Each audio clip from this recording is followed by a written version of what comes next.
All right, good morning, traders. We're back for another episode of Funded Fridays on Trader Roundup. We're highly tuned, like minded traders are working together to become 1% better each and every day.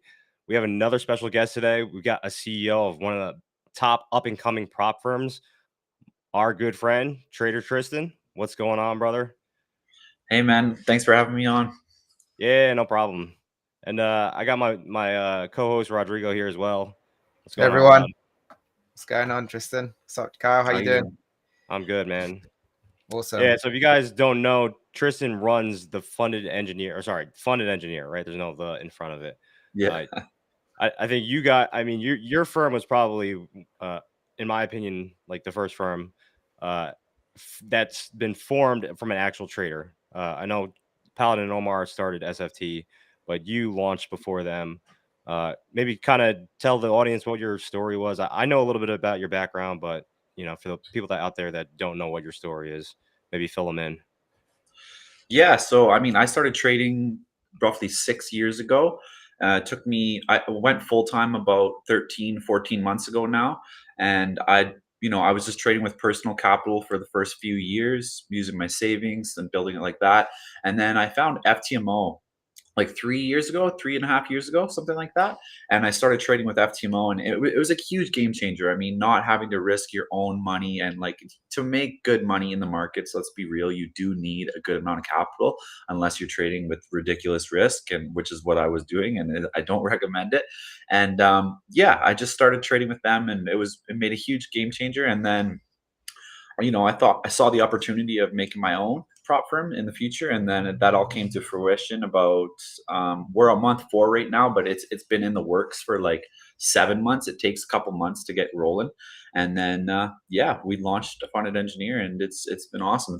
We're growing quite fast, and everything's going well.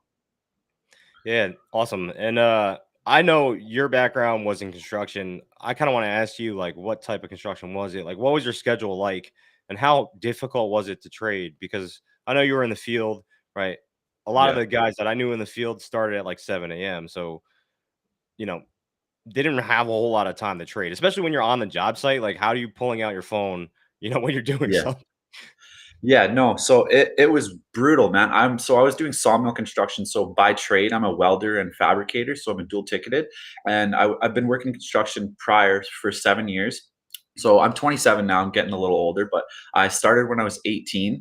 Right out of school, I got a job. I was making great money at the time. Like I actually quite liked it for the first few years, but once I found trading when I was 21, so I found it a little bit late, and that's when I realized that construction's not for me. Like I don't want to be doing this. So the shifts we were doing were brutal as well. So we would work 21 days on, 7 off. So you work for 21 days straight, and then you get 7 days off, and you can go do whatever you want. But it was 10 to 12, sometimes 14-hour days every single day. And I'm not sure if you're familiar with Canada, if you've ever been, but I'm originally from Canada, so I worked in Canada for the first 4 years, and the winters are extremely cold. Like we were regularly working in like negative 30 degrees Celsius, like freezing, freezing cold. So, and then we got switched over, and I worked in America for 3 years, and we were working in Florida and Georgia. So it was extreme cold to extreme heat.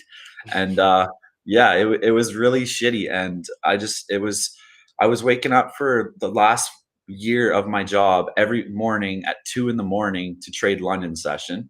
And then we were working from 5 to 5 at work. So it was brutal, man. And but it's had to be done in order to eventually be able to quit my job. Yeah, and, like, to be honest, I can't say the same because I wasn't in the field, like, I wasn't doing, like, manual labor, and I kinda had that desk Yeah, job. Like, do you think, that kinda pushed you to try and become a trader even more so? Like, because I know there's a lot of guys that I mean, yeah, the trades pay extremely well, but it is taxing on your body, so the yeah, same career span, like, most people can't work until they're, like, 65, do you know what I mean? Like, they're either yeah. gonna get injured on the job site, right? Like, or they're just their body's just gonna kinda shut down on them. Was that, like, a big reason for you to just say, like, "This is not really for me," even though the money was good? Yeah, it was kind of a mix of the money. It was good, but it's not quite good enough. I have way bigger goals than like I was making a good six figures, but I wanted always more than that since I was like 18. I just wanted more, and then also it is extremely taxing on the body for sure. It's long hours. You're away from your families. You're working all the time. You're getting shipped all over the world, and it was just really shitty. And another thing is like I'm a big believer of you are who you surround yourself with. When I would be at work and all around the type of people that are doing that work, it's just not like where I want to be when I'm that age. It's just I couldn't Yeah. really relate to anyone, so I knew something had to be done. I had to make a change. So yeah, I Yeah, definitely and I think, like, I put on a pedestal, like, that six-figure salary, but you kinda yeah realize, like, once you hit that, with the cost of living, it's just so hard to even just really get ahead. Like, if you really yeah wanna feel comfortable, and not live paycheck to paycheck, you really do have to, in my opinion, you do have to earn a bit more than just the base 100K, right? yeah. I agree 100%. Like 100K a year nowadays, it's really not much. It's with inflation, it's crazy how it's like it disappears like nothing. It's just Yeah. definitely not worth So, it. I mean, did you notice, like, a shift in your trading when you found FT? Because for me, that was a game changer. Like, if I didn't stumble upon some of these prop firms, me trying to turn that personal capital into, like, a full-time thing where I could replace my salary was, like, it's extremely hard because not Yeah, only is it, hard to just grow your account, but you're also being fed this narrative that you have to put more and more towards your retirement. You're locking up your money yeah. essentially, so you're paying yourself less week to week and putting away this money that you can't touch for 40 years, right? Yeah. Yeah, no, it was a game changer for sure because I was trading just like 5K accounts, 10K accounts, and I eventually did grow it to a decent amount. But being able to, at the time when I got funded with FTMO, I believe their max capital was 300K. I don't think they had the 400 yet. And it was back before they had the 80-20 split. It was only 70-30, which was still Mhm. great because just the fact that you can have, a couple $100,000, even though it's not actually a couple $100,000, it's still the leverage to be able to trade it like it is a couple $100,000. So it was a complete game changer, especially because like I've personally blown funded accounts. I'm pretty sure any trader can relate. So when you lose a funded account, I mean, it sucks, but it's not the end of the world. You didn't just lose $100,000 of your own money, or even 10,000. It's like the cost of a challenge is like $600 for 100K. So Mhm. it was the psychological aspect was huge. Not having to worry, it was a complete game changer. And then I was able to be more aggressive with my own personal funds that I was making from the prop firms. So yeah, it was a big game changer. Yeah, so, I mean, I think it's super interesting because I think there's more and more people coming into the space now that are just going straight into prop without Yeah. really having the foundations, to trade them. Do you think it's like Mhm. a detriment to their success, or do you think it's gonna help them, like, kind of it I mean, it kind of it forces you to actually have rules or learn from them very quickly, right? Because you Yeah. can't just come in here, risk 5% and expect to pass a challenge, right? Yeah, I mean, I think the rules are good because, like you said, it forces you to have somewhat of a risk management plan. I mean, you're not gonna be able to keep your funded account without sound risk management. It's like you will blow it. Even like most people with good risk management, eventually they do tend to lose it. So I do think prop firms as a whole are extremely helpful to traders because it gives you kind of a structure that you have to follow, a little bit of a guideline. Like when I first started trading and I was trading personal capital, I had no risk management. My goal was to flip my account as high as you can. And sure, sometimes it works, but for the most part, it doesn't. And to do that, like long term, it's not something that's realistic. It's not going to Yeah. work out. So, yeah, Unless you have, without like, proper, extreme patience, right, and understanding, like, "Yeah, yeah, I'm just growing my money, and I'm still gonna work a job." But I think most people yeah, get into trading so they can leave their job, not to just yeah, add another source of income. Because I think a lot of people are just unhappy with it. I was unhappy in my job, even though it yeah, was very cush, it's just the hours. Every time I wanted more money, it just felt like I was getting a whole 'nother job, you know? So, yeah, like, I was wearing multiple hats. I was, like, managing their website now, and on top of, like, estimating, on top of all this other admin work. So every time I got a small minuscule pay raise, it was like I took on a whole nother full-time job essentially, and yeah, the expectations just keep stacking up. Um, So, Yeah. so Another thing about the you were a full-time profitable trader before you found your partner. Is that correct? yeah. So I found like my partner with front end engineer. Yeah, yeah. Hmm. Yeah, so I found him about 7 months ago. It's interesting how we met actually because I'm sure you know Kimmel Trading. I Hmm. did a podcast with Kimmel Trading, and I think it was, I don't know, maybe 9 months ago, something like that. It was last year. And he actually, it's funny because this is the first podcast he watched. He's not involved in trading. He's in the casino business. And yeah, he watched the podcast and then he reached out to me, and I actually started mentoring him for trading for 3 months. And then I just approached him and said, "Hey, let's start a prop firm." And yeah, the rest was history. Nice. Yeah. I mean, Yeah, the prop model is similar to the casino model, I think. it's Uh, very, very similar. Yes. but there's like a Yeah. poker aspect to it too, where I mean, the best players are going to be at the tables all the time, right? Kind of. Yeah. I mean, they're sharks, right? Like people that have the skill set, it's providing them a huge opportunity to make money when Yeah. they didn't have the capital, right? And that was like a big thing for me. Is like I had a skill set that is really hard to pitch to like a brick and mortar prop firm because a lot of those Mhm. firms only have a certain amount of seats, and sometimes they're either requiring you to take their education, which might be, have a really high price tag, or you gotta be from like an Ivy League school. You have to be a genius in mathematics, which I'm not. I'm Asian, Yeah. but the stereotype is not true. Like I'm pretty bad at math. Like it just Yeah. never, I never really found any interest in it. So. Yeah. Yeah, kind of what was that story? You know, what was I guess the idea of just opening up your own prop firm, and like where do you see the prop space going? Kind of. Yeah, so at the time when we launched, I know right now it's kind of an industry standard with the time limits being removed. But at the time of our launching, firms like FTMO and MyForex funds and True Forex funds still had time limits. And that was one of the biggest things for me with FTMO. Like, they're shout out to them; they're an amazing firm. I have nothing bad to say. But the thing with the time limit was it just didn't make any sense. Like, why do you have to hit a certain amount of profit within a time frame? Like, it's like entrapment on a trader. It didn't sit right. So I knew that with launching funded engineer, that I knew it would do very well with the no time limits. And then there's a couple other things we wanted to introduce too, and kind of make it a little more personal towards the trader. And just had lots of ideas like that. So I knew launching funded engineer would work really well. So that was the whole idea behind that.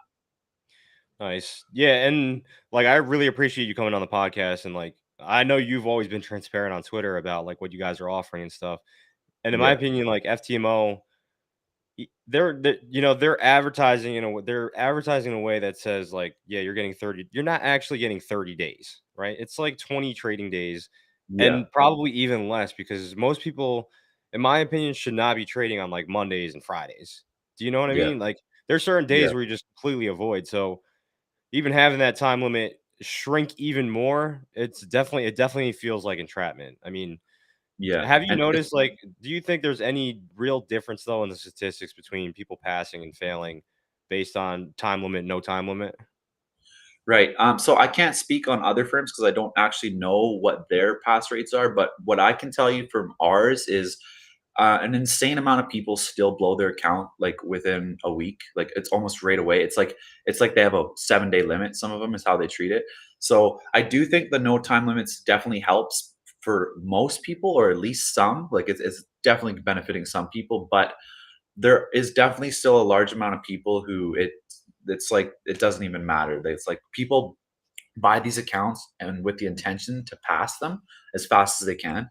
And I don't think it's the proper approach. So yeah, it's kind of a mix of both. It's definitely helps some people, but for the most, probably not so much. Mhm. Yeah, so we just had another good friend of ours just join the room. I'm gonna bring him in. Kit, what's going on, brother? Well, his mic not be on. It might not be on right now, but Okay. I'm here. My bad. I'm old and I'm not very technically savvy, so I apologize. Trader T, so what's up, bro? How you doing, man? Nice to. I don't think we've actually ever spoken before. Just on No. Twitter a couple times. Yeah, it's nice to meet you, man. Nice to see Yeah. my boy Jade and Rod, my boys, the men. Ryan.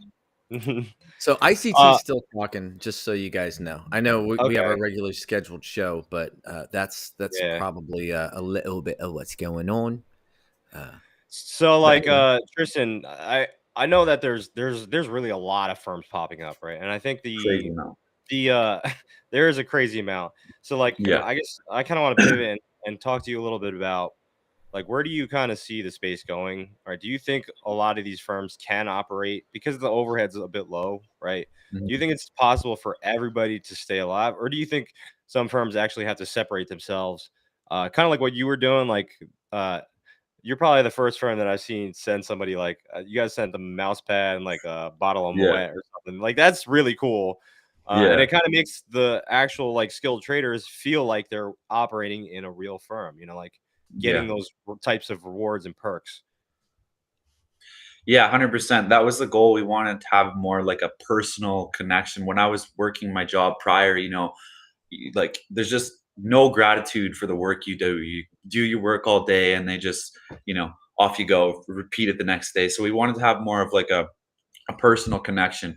In regards to the first question about all the prop firms and if I think they can all operate, no, I don't. I think that there is way too many firms popping up right now. The only reason why I knew I could launch mine is just because I have a bit of a social media presence. So I knew we could kind of kickstart it with that growth. But for all these new firms that are popping up that don't really have any social media presence and they can't really leverage that, I think it's going to be extremely difficult for them to kickstart the prop firm. And I think what's going to happen is that's going to make them do things like lowering their profit targets or putting too cheap prices and making it too easy for traders to pass, which in turn is going to make people that shouldn't necessarily be getting funded and then getting payouts, which I don't think they're going to have the capital or revenue to be able to pay them out. So I do see a big problem coming. I think funded engineer for sure will be fine. Firms like SFT as well will be fine, people like that. But for a lot of these newer ones that I don't even know who the owners are, I think there's going to be some very dark times coming. And as a whole, if more and more traders start getting scammed, things like that, it's going to speed up regulation coming into the market. But in my opinion, regulation coming into the market is not necessarily going to be a bad thing, and it actually might be a good thing for the firms that are able to stick around and do things properly. So Yeah, and I know you guys like have a concierge service, right? I think you have the increasing max drawdown. Like yeah, those are things that really are separating your firm from some of these other firms. Like yeah. I'm sure you probably don't want to talk about it too much, but how far do you think you could push the envelope? Like what other kind of perks do you think you could provide to funded traders? Yeah, so the max or the increasing drawdown and the stuff like that is definitely something that we're happy to do just because if someone's getting to that point in their trading that they've reached multiple payouts, we have no problem with giving them a little bit more room. Because like I personally had a FTMO account for 11 months and I blew that account after 11 months and they didn't even offer me a discount. No, nothing, no like Yeah, yeah. 11 months. I was like, that's insane. Like I think you should at least get like a free retry or something like that. So things like the max drawdown and um we're happy to do stuff like that. For in regards to what more we can do, we just launched the drawdown blocker, which definitely we can already see it's helping a lot of people. But for like things like rules, like you can't really do too much in regards to making it the profit targets lower, just because it puts so much more risk exposure to the firm. So in regards to the challenges and stuff like that, I don't think there's going to be too much more changes in the industry that can be done. Yeah. So, I think me, Rodrigo, and Kit, we're like all ICT traders, and I Yeah. think that our community is probably the most outspoken. That's like, yeah, we're actually, we're profitable, and it's a winning strategy if you have your mental edge. Um, I don't think you guys haven't done any interviews, right? Or do you guys talk with a lot of your funded traders at all? Yeah, so we've done 2. We did one with, Creedy Trades, and Okay, yeah, then, no, yeah, that was a great one, and then we just did another one with No Men, if you're familiar with him. yeah, yeah. He's, oh yeah. he's crushing it all over Twitter right now, so that was just released today. So just 2 interviews right now. Obviously, we're gonna pump as many as we can in the future, but we're just waiting to find the right people to do them with. Yeah. So I mean, do you Yeah. guys have any other IC? Do you have any ICT traders trading under front of an engineer? I'm sure you probably have Yeah, some. we do for sure, but not a crazy amount. I think, I mean, I don't actually know what everyone's specific strategy is. I think a lot of people kind of use a mix of ICT and other things, but for like the hard, die-hard ICT guys, we don't have too many of them right now. Or there's a Mhm. couple though, for sure. Yeah. I don't know if I have too many other questions. Rod, you got anything for Tristan? Yeah, for me, as you guys know, I'm all into the mental edge. For me, I was just very curious about that come up in your trading career.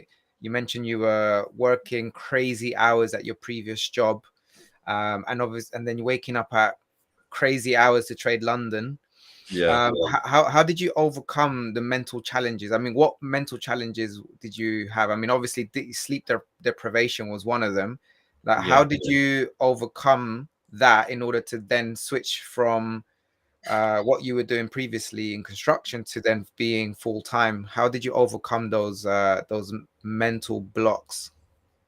Yeah, so it definitely took a long time, and like you said, with the sleep deprivation, it was very draining to work the hours that I had to work. But with me starting at 5 6 in the morning, it was kind of impossible to trade New York session like properly. I did a lot of trading off my phone, which it sucked, but there was no other way of doing it. And at for about year 4 or 5, I became a supervisor, so I was actually able to pull out my phone quite a bit more.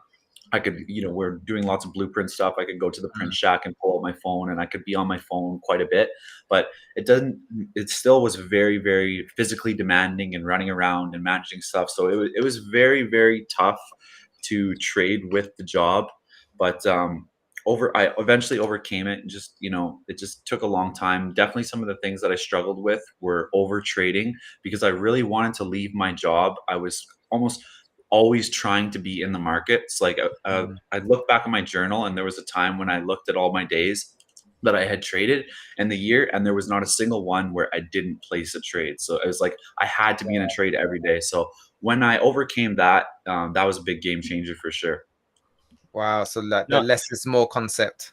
Yeah, less is definitely more. And like now, I mean, I could sit a week without trading, no problem. It doesn't matter. It's really a quality over quantity. I find that really interesting because, like, construction, people don't really know the construction industry is just so brutal. And like Yeah, a lot of my older, coworkers that were my senior, so many of them were just unhappy. They were just complaining about stuff yeah, all the time. And I think being around in that type of environment where, you know, people in construction don't have a filter. First of all, they're just cursing at you left and right. It's just like yeah. it's a Oh high yeah. stress. It's a high stress. Oh, Kit knows. Kit was actually in construction. If you didn't know, Ooh, he actually yeah. did like project management as well. Yeah, so Yeah. we all know like what that schedule's like, and it honestly never ends. Like I had my phone with me, and I was getting emails, super late at night. So was your job like that? Like, did you have time to disconnect after you left your shift? After I left work, absolutely. It was a full disconnection. I don't care what happens at work. And I really didn't care because I did not want to be at that job anyways. Yeah, But like at work, it was very, very hard to disconnect, especially prior to me being a supervisor. I mean, I remember going to the bathroom, like sneaking away to the bathroom, like sometimes 15, 20 times a day, just so I could check my phone and look for Oh yeah, trades and, just I doing know it's like basically that. Yeah. whatever I had to do to make it work. But yeah, it's a really toxic environment. The people that work construction are, it's not the type of, like, I'm not saying everyone. There's definitely some really smart, intelligent people, but for the most part, it's not really the type of people that I wanted to be around. So I kind of used it as like a motivation to, like, every day when I would go to work, it'd be like, man, I got to get out of here. Like, got to do something. So I think it like was like a fire inside my belly to help me work harder. No, I Yeah. think yeah, for me it was the same thing. Like Yeah, it definitely lit a fire under me just realizing like how much of the time in my day I actually had. Because yeah, even when you're working a 12, 14-hour day, even if you have that downtime, it's still really not enough. So like I know you had mentioned you had 7 days off. To some people, like they're like, oh, that's great. But did you actually feel burnout. Like me and Rod talk about this all the time. Like burnout in trading is such a real thing. When you're Mm. first of all, you're trading London, then you're trading at work, and then Yeah. you're working a crazy long day. So like even if you do have time, like were you able to reset? Even that 7-day period, in my opinion, is really not enough to like fully reset because you're Yeah. honestly dreading going back to work. Yeah, I mean, it was really tough for sure. Though I can't even count. Like, there's hundreds of nights where I didn't get any sleep just from like it was a very very brutal time. But I definitely think it is possible for someone if they're in this situation too. It can be done, but I would say don't try to rush quitting your job. Like that was one of the things is I wanted to quit so bad, but it takes a lot longer than people think to be able to trade properly full time and actually quit. Mhm. And another thing I want to mention too is like if you're coming from a job making a comfy like guaranteed six figures, like the money's coming in no matter what, and all of a sudden you take that away to trade full time, the mental aspect is huge. Like it plays a very big psychological toll on you. So I think people really need to be realistic about the expectations that they set for themselves, and if they actually do want to be a full time trader one day. 100%. Yeah. And Yeah. because you were trading from your phone, I'm assuming that your strategy is quite simple. So were you trading a swing strategy, or I mean, how would you describe your strategy then to where it is now? Is it the same? Yeah, so I actually wasn't swinging. I was more of a scalper, like, and I've always kind of been like an intradays. No, I wouldn't say like too quick of trades, but I'm usually in and out Hmm. in the same day. It's very rare that I do hold trades back then, and now I do a bit of a like a higher time frame approach. I'm more on like the hourly 15, and of course I pay attention to like the weekly and the monthly and stuff like that. But my trading, I would say, is definitely changed in the last little bit. I look for stuff on the higher time frame. I'm less involved in the markets rather than with my job. It was, just hunting for trades on the 5 minute, on the 1 minute, like Hmm. trading the New York Open on my phone every time, every day. Like it was just basically just trying to get in, trying to make some money, trying to get more prop firm capital, trying to get more payouts, stuff like that. Hmm. I actually noticed, you know, you mentioned trading on a phone. Like whenever I try to trade, like because I had gone through a couple different jobs.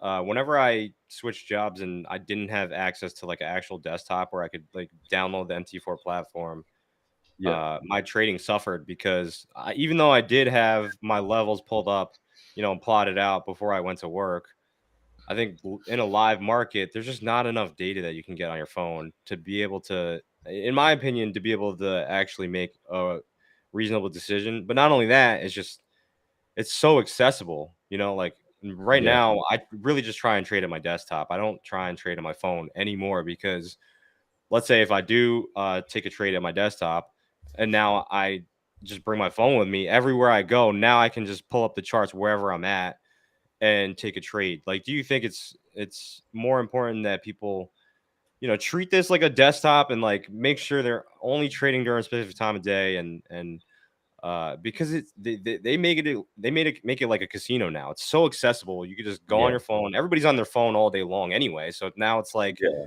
they can't disconnect at all, you know? Yeah. No, I definitely think like the proper way to do it is from a computer, whether it be a laptop or a desktop, either or for sure.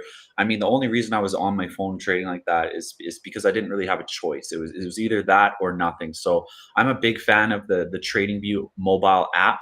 So I would do all my analysis and charting on my computer in the morning and Hmm. then plot my levels, plot my alerts, stuff like that. So I would always have a very good idea of what I was looking for coming into my day at work. So, and then I could just pull up my phone on the TradingView app, and I already know what I'm looking for. Like, yeah, I know today I'm going to be buying Euro USD or I'm going to be selling the Dow, something like that. So I would have a very detailed plan of what I was looking for, and then I would go engage on my phone. But for people that don't really do that and just phone trade, I don't think that's a very good approach. I mean, if you can do it, awesome if it works for you. But I definitely think having a proper laptop or desktop is way better and definitely the way to go. It honestly never worked for me. Yeah, I don't know. For some reason, it was just like a mental thing where if I got stopped out, I'm just gonna re-enter the trade. Like when I'm at a yeah, desktop, I don't know. For some reason, I just have a different mental. capacity at my desktop where if I take a loss, I don't know. To me, it just feels more professional, in my opinion. Yeah. Yeah. Ooh, It's I got a definitely question. I got a question. okay. You've kind of build a social media following as like a traveling trader. I mean, I at least noticed you traveling quite a bit and being a world traveler. I myself have been a world traveler, living a bunch in Central and South America. Um, what was that like? I think that's very aspirational to a lot of folks. And I'd love to hear your journey through Thailand and where and how that affected you as a trader and your experience in life and whatnot.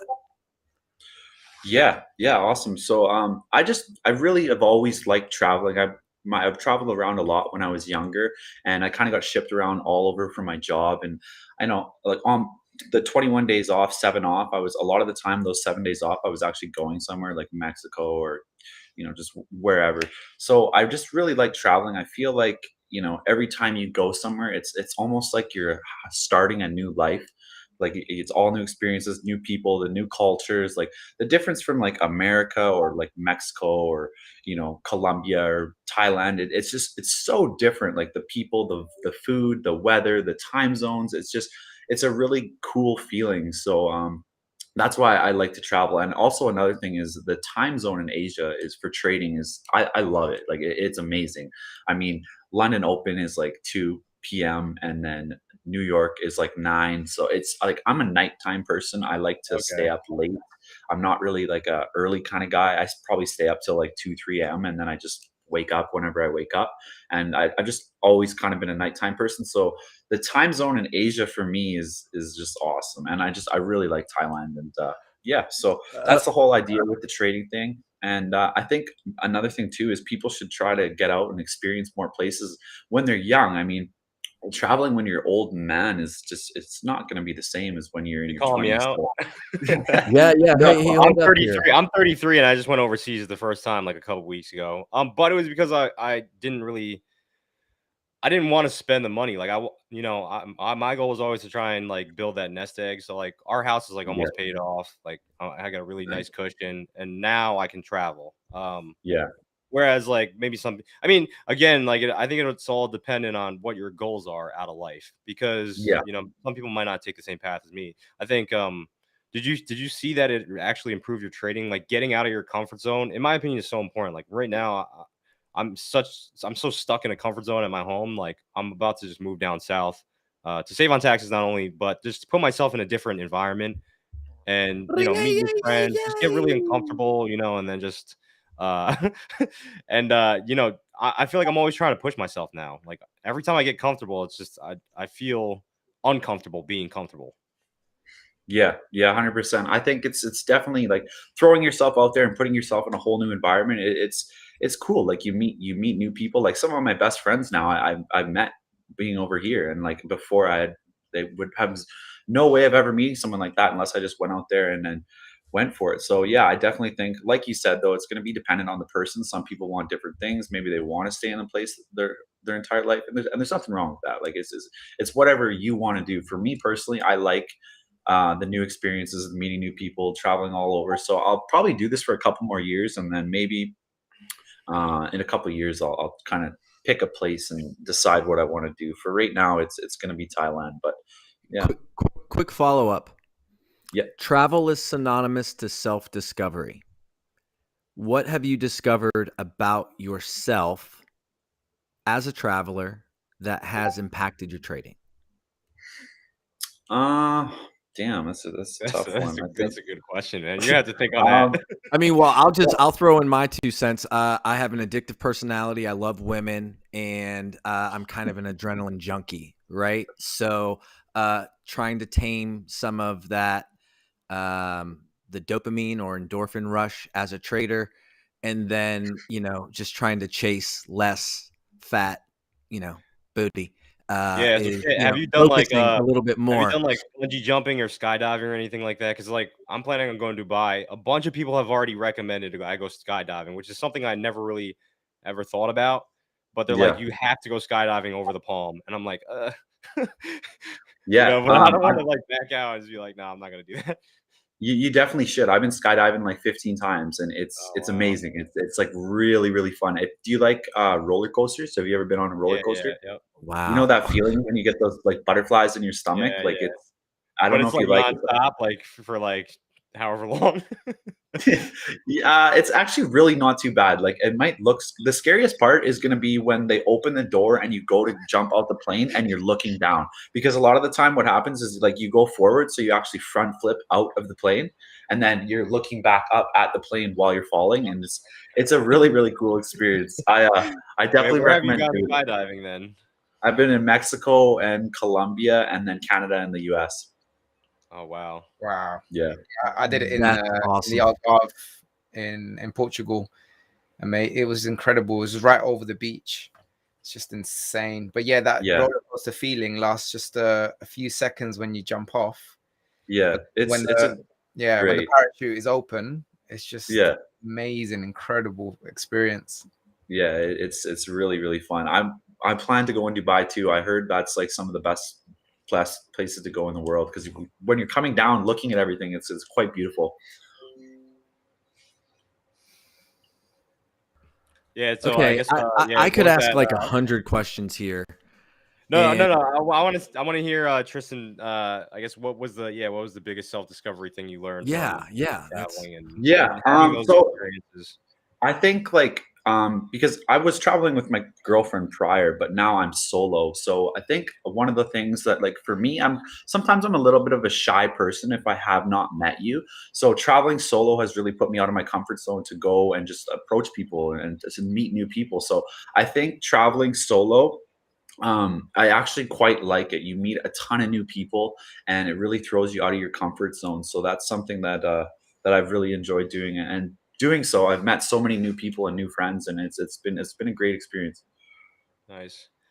Yeah. So what's on your next list of travel? Like, where are you trying to head to next? Yeah, so right now I'm a little bit traveled out. That's why I'm just kind of staying in Thailand. I've been hopping around for like 13 months now, so Thailand's kind of being it. I go to Dubai on the 25th, but that's for some business stuff. It's not really just going there for fun. I'll be there for 3 weeks, and then I'm probably coming back here to Thailand, and I'll probably stay put for I don't know, 3 to 6 months. The traveling is fun, it's amazing, but it does get old hopping from like I was Airbnb hopping like 30 days, 30 days, 30 days for, like a year. So it's definitely a lot of hopping around, but it's a cool experience because like I'm sure all of you have moved houses before and it's just like a total new life. So every time I pick a new Airbnb and stay for 30 days, it's literally like I'm starting a new life. It's really cool. So You must have some really cool suitcase packing hacks now. yeah, yeah, I definitely do. Yeah, like How, as a traveling trader, what are your top? I don't know if you guys seen the videos with like GQ and stuff. Like, what are your top, I guess, 5 items to bring as a traveling trader? Well, prior I had like two little stands and then I would rock portable monitors. So I would have my laptop and then two portable monitors, but they broke twice and I'm so sick of buying them. So I just said, screw it. And I just have my laptop now. So I keep it very simple. I just have my laptop and then I have a mouse and then I used to have a keyboard with the portable monitors, but now I don't because they keep breaking. So like I said, it's just the laptop. And then, yeah, I keep it very basic. It was definitely a little weird when I first started because back home I had like the big fancy big screen dual monitors and they're 27 inches. So it's going from that to switching to like a laptop. It's definitely it was a little tough at first, but now I actually quite like the laptop and I feel like I'm more productive when I'm on it. To be honest. and do you have any sort of go-to supplements when you're traveling in terms of keeping your focus up, in terms of keeping you at high performance? To be honest, no, I don't really. I drink lots of water and I get out and get lots of sunlight, stuff like that. I try to go to the gym. I have been slacking a little bit lately, I will admit, but I've been very active in the gym prior. And You gotta join the whoop. for You gotta some, join the get a whoop crew, whoop, buddy. Become a whooper. man. what Yeah. is it? What I've So seen that like on it Twitter. tracks It's it a track Fitbit, you bro. can start a community, right? And it's very accurate. It's way more accurate than Apple Watch.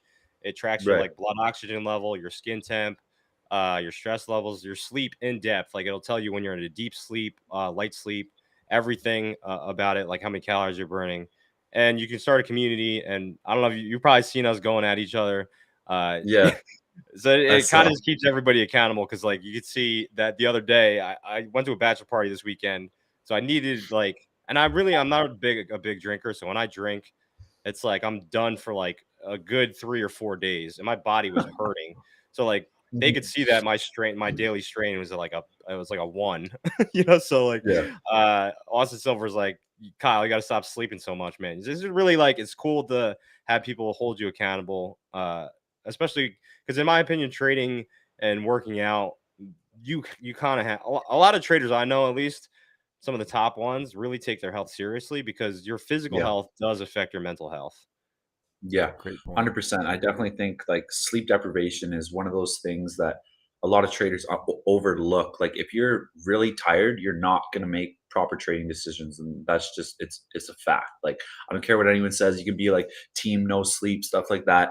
Like it's not realistic, Yeah. especially if you're trading at a high level with like actual significant amount of money. You definitely need to be properly rested and stuff like that. So maybe I'll look into getting one of those. What is it called? A Whoop, Whoop. as you Yeah, said. yeah, Whoop, there it is. yeah. Yeah, Yeah. No, go so like share I guess your. going back to like your career and stuff, like were you waking up for London every single day or No, so it's not realistic to do it every single day. I mean, I was getting up at like London Open in America was I was getting up at like 2 a.m. to try to yeah, trade for like 2:33. So, I mean, I would do that for like 3, 4 days, and then usually on the next day I would have a burnout day where I couldn't do it, something like that. So it was not every single day, but I mean, I would say like 70% of London sessions for like a year straight. I was doing that, and yeah, it was hell, man. It was brutal. There was so many times at work when I was like head bobbing, like falling asleep, and yeah, it was yeah. just No, I yeah. But totally get that because I was doing the same thing for quite a while, and I think yeah, if you guys are really listening to this, like it really comes down to how much you want to sacrifice. Like me and yeah, Tristan were waking up for London and going working a 13, 14 hour day just because we didn't want to work at the job anymore. I don't think a lot of people are just so comfortable that they're not willing to put in the work. So like I always say it, like if you want your time back, you have to sacrifice your time up front. yeah, It's like a poker table. Like if you're gonna win the pot, you have to put your time in first before you can get it back. Like there's no way you can just assume that you're gonna get your time freedom and just be lazy about it, right? Like so stop going out when you don't need to go out all the time. It's really hard to do because, like, let's say if you're a part, I don't know if you were you a partier at all? Like, were you hanging around with a lot of people that like to go out and party and stuff? yeah, so not too much, but like I'm gonna not say that I would never go out because I think it's important to have like some balance. And I know there's a Yeah, time and place when you should have balance and when you should be really grinding, and you should know when to do what. Like there's a grind stage, but I also think you should be going out and having some fun sometimes too. I personally find when I go out and have like a really fun weekend that the next week my trading is usually amazing. yeah, So like I like a happy balance. Like if people are just like always like grinding, grinding, grinding, grinding, like it's I don't know. For me, yeah. it's you You should could be burn doing out both ways, right? Like you could burn out yeah, partying, right? And you can also burn out working too hard. So yeah, it's really you do have to find like a fine balance. yeah, But like yeah, at the end of the day, if you're doing some things and you're just not hitting your goals, then you really have to sacrifice some of the things that you're currently doing and yeah. replace them with more positive things that are gonna, put you on the right track and I guess have your growth equity curve kind of trend in the right direction. Yeah, for sure. I mean, in the beginning, when I first started trading, there was a ton of sacrifices. I lost lots of friends. There was very like disconnect from a lot of things, and it was just studying and grinding, not going out. And so I think, like you said, there's a time and place for when you should be like having balance and when you can't afford to have balance and you need to focus. So I think Mhm. yeah. Yeah, so maybe we can hop in a Q&A. I don't know how much time you got, but we're kind of, we kind of like to keep these like an hour, hour and 15 minutes. Yeah, I no, think no, there's a no couple of problem. questions already pinned in here.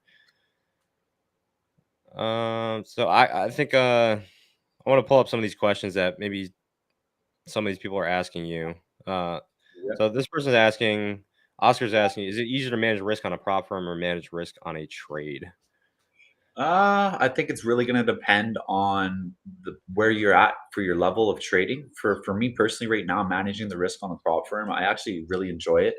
I like to do it, so I think it's not hard at all. But that's probably because I've been trading for so long, and I've went through all the peaks and the valleys and all the times of when I didn't know how to manage my risk properly, and now I do. So I think it's quite easy. Yes. Yeah, and I like the fact that you have the drawdown blocker, right? Because a lot of people, even myself to this day, like I still struggle with that at times, you Yeah, know, I because think I'm everyone does. so discretionary. I don't have, I wish Rodrigo was in my room telling me like, yo, you can't take that trade, brother.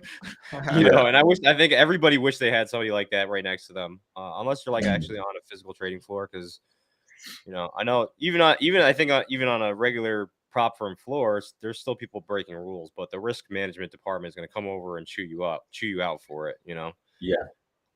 Yeah, that's the thing. People don't really have any rules. Like like you could place a trade and it can just go on losing forever. Like there's no one to tell you to stop. So Yeah, yeah, having someone to say, "Hey, man, like what the hell are you doing?" is definitely what most people need. yeah. Reborn's asking, any of you guys play poker? Relate so much to trading. I've reached profitability on poker before trading. That's interesting. I know how to play poker, but I don't actually. I'm not actually great at it. I don't think. I actually know that there's people that actually track their equity curves uh over X amount of hands. I don't know how they're doing it. Like, are they tracking every single hand that comes out? I'm not 100% sure how they're doing it, but I know there's people that are actually doing that. Are Yeah. you a poker Uh, player?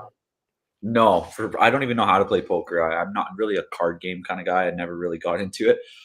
So I've read some poker books because the mindset is very relatable to trading. So like the Mental Game of Poker by Jared Tendler is a great book. But personally for me playing poker, no, I don't even know how to play. Interesting. Yeah, so this is a great question by UA. What's the difference in being a trader only than switching to being a prop firm owner? Any mindset shift, or do you change your approach for your trading generally? I'm definitely a lot less active trading right now just because it's very demanding running a prop firm. There's a lot of moving parts constantly. It's like there's like always something happening, and it's very competitive right now. So I'm kind of putting a lot more focus into the prop rather than the trading. But for the first month where I was still trading, my trading actually significantly improved. I think it's just less time on the charts, less focus, and like my trading plan, I already know what I'm looking for. It's very straightforward to the point. Once you have a sound solid plan, I mean, following it is quite easy. And I think having distractions outside of the market is good. It's actually helpful. So yeah, it's been good. Yeah, so I actually had a question for you because I noticed this over my course of trading, however many years. It's just like Yeah. my mindset on risk in general, business risk, life risk, just has changed so drastically. Did you kind of notice that as well? Like you start thinking about your businesses differently because you're a trader? Yeah. Kind of. I mean, I've always, like I said, made pretty decent money working at my job. So my relationship with risk has always been a little bit more on the aggressive side, I would say. So yeah, I don't know. It kind of depends on everyone's financial situation of how you're gonna manage the risk, stuff like that. Yeah, I think you just have to get comfortable with risk, honestly. Mhm. I don't know, was your job a little dangerous at all? Like, was the job site Yeah, it was dangerous? very dangerous. I Yeah, so mean, you're we're taking a risk working. every single day just going into work, right? Yeah, and a lot of the time trading from my phone, I mean, I was, like I said, a welder and a fabricator, but I did a lot of iron working as well. So we're working, sometimes 50, 60 feet in the air, flying in pieces of equipment with a crane. Some of them are like 20, 30, 40,000 pounds. And I'm on my phone, like managing my trade when there's like That's actually things crazy, flying, man. That's awesome. things flying over my head. And like, running on like 3 hours sleep. So yeah, it was very dangerous. It was brutal. Listen, man, you gotta do what you gotta do. That's actually an amazing Yeah. story. We gotta make a Yeah. documentary about you. I got a Yeah. question. There's a question here. I've got a question for you before you answer this one, in regards to stats of your best traders at the firm. Do you have any interesting stats to share in regards Yeah. to the way the traders are managing trades, what pairs they're trading, how long they're holding trades for. And I would also ask, like, what are the stats of the worst traders? I was actually thinking about the same question. Like, what's Okay. separating the best and the worst? Yeah, so it seems it's a little hard because some people who are killing it are taking like 10 trades a day and then some are taking like 2. But as a whole, I would say that the winning traders, for one, is their risk management is sound. They're not risking ridiculous amounts per trade. It's very steady, you know, it's like 1%, 1%, 1%, 1%. It's a stable risk. And like I'm thinking it's fixed risk. They're risking the same per trade rather than some guys they'll do, you know, 1%, 1%, 1%, 4%, and that 4% loss, you just destroyed yourself on all your previous wins. So Yeah. having a sound risk is definitely the biggest thing. And I think focusing on less pairs, like the guys that we see really killing it are like specialists in like 1 or 2 pairs or something like that, rather than trying to focus on, I mean, there's obviously some exceptions of some guys that are different, but there's, for the most part, the guys that are trading like 20, 30 pairs are not profitable. And that's definitely not where you want to be. So That's yeah, interesting because for me, I would say it took me a good, this is kind of embarrassing, but it took me like at least 4 years to actually stick to my risk strategy. Like, if I'm going to risk yeah, X amount of lots, like, it's such a mental battle to consistently do that over a stretch of time. Like, yeah. and whatever that stretch of time is for you, it could be different for me. Like, I would have 2 months that was like perfect. I was sticking to my risk, you know. And when I was trading my personal account, it was just like a standard lot, you know, one standard lot, one standard lot, one standard lot, one standard lot. And then Yeah, all of a sudden, now I'm doing like 5 standard lots and I'm just destroying that whole month's worth of progress, you know. And I'm sure you probably see the same thing. It's just yeah, like, you know, I think I talked about it on another podcast. Like, it doesn't matter how much wealth you have. It doesn't matter how many accounts you have. You could have one really bad day where you just destroy everything, you know. And I think there's that guy Masayoshi Son or something. I think he was in a different beat. I think he was in like a media business or something. And then COVID happened, and he became like an options trader, and he lost like $7 billion, like the majority of his Jesus. net worth, in like 3 months. You Wow. know what I mean? So, Yeah, like, it doesn't matter how big you get in the game, you always have to be mindful of your risk because you can destroy all of your wealth very quickly.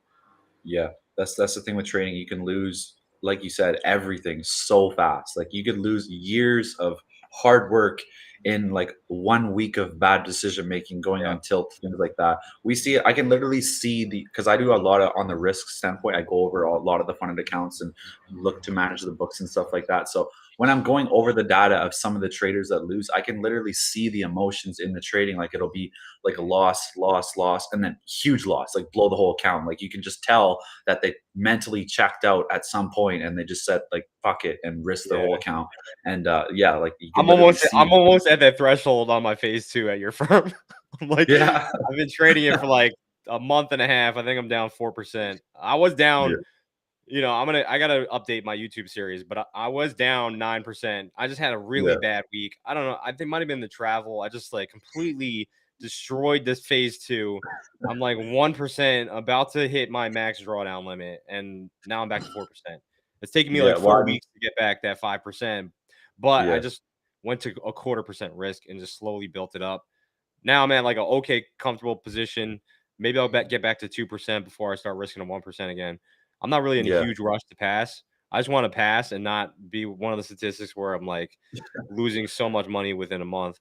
So, like, I want to yeah. ask if this is like not confidential information, what is the most amount of money somebody's spent on challenges in a month without passing? Because Angelo from Ah, TFT told us some guy spent 38,000 without passing any yeah. phase ones.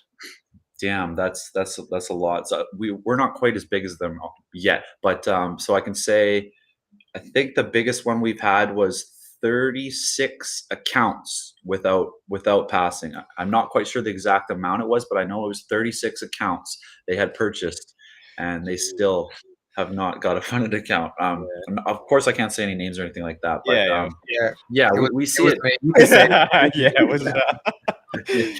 I admit Uh, it. Great. Yeah, we see it a lot. I mean, it's crazy how how many people get funded and they blow their account in like 2 or 3 days. I think people are so excited that they finally got that funded account. They're gonna go make some money and get that Lambo, and then they just boom, blow the account. Like it's crazy. So I think people really need to be patient. Like when you get that funded account, you should really lower your risk and try to keep it. Yeah. So I know. So I guess leading into this question, I mean, there's a lot of questions in the chat, but I do have a question that might be important for maybe the industry going forward. So Yeah, for FTMO, they offered, psychological like mental sessions if you're a funded yeah, trader. I don't know if they yeah. still do. I haven't even looked at it honestly. Um, is that something that you guys would maybe think about doing, like actually providing support to some of your top funded traders? Yeah, so we have it with the scaling plan already. Like if you reach the scaling plan, what we'll do is we'll book a call with Jared Tendler with you. And then Oh we had a wow. couple yeah, we had a couple promos as well where we were it was like a giveaway type thing, and whoever won would get there was two traders that won, and we put them in he had a boot camp. It was like a 6 week thing where you have calls with him every single week and just work on, what you're struggling with and how to fix it. So he's a really busy guy, so we can't get too much of his time, but it's definitely in the future we would like to have it more accessible for people that don't necessarily need to hit the scaling plan in order to get this. It'd be nice to have it for people that maybe get like one payout or two payouts, or even people that are just struggling and they want to speak to someone about it. Of course, I don't think we would be able to do that with Jared just because his time is Mhm. it's hard to get him, but it's definitely something in the future that would be cool to have. Awesome. So yours asking, what are the stats for phase one, phase two, and first payout at your firm? Like the pass rates? Yeah, I think yeah, probably pass rates. Like how, because I think MFF had mentioned it's like 30% or 20% pass phase one, et cetera, et cetera. Yeah, so we track it a little bit different. Like we don't really look at how many people pass phase two. It's more what I care about the most is from purchase to funded. What's the pass rate? So because we have quite a few different challenges, I'll give you an average number of all of them. And right now our current pass rate is 11.6%.